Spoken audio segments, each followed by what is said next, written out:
We're here. You can take off the blindfold now."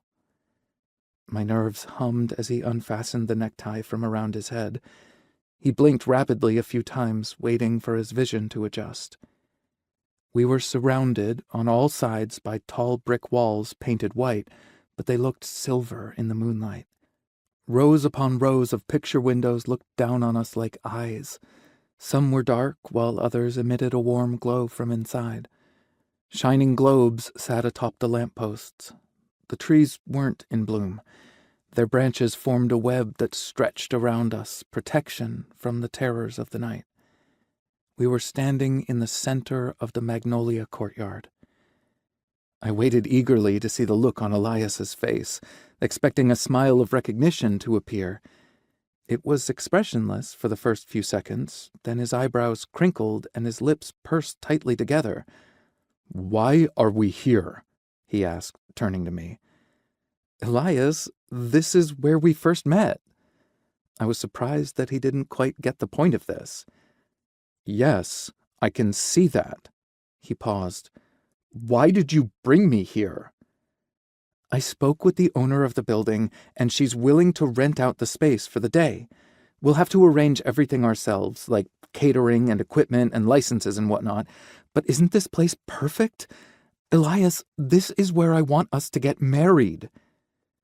He looked at me with the same blank expression, then squinted his eyes closed and rubbed them with his hands.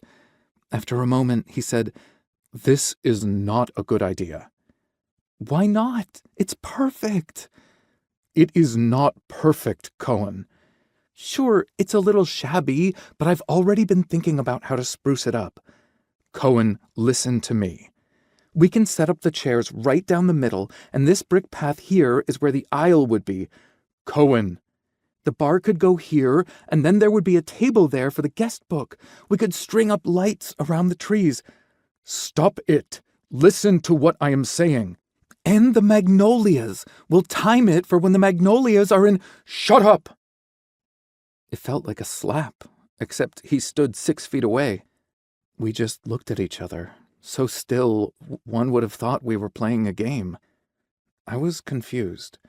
This wasn't how I had imagined this evening would go. It should have been a happy surprise. He should have removed his blindfold and looked at me as though I'd read his mind. He should have taken me in his arms and said how much he loved me. We should have held each other there for a while, underneath the trees. Instead, he stood there, looking more defeated than angry.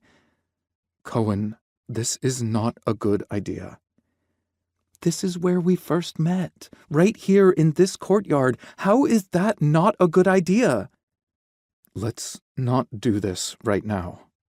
He looked so tired then. "We're going to get married, just not here. We will find another place."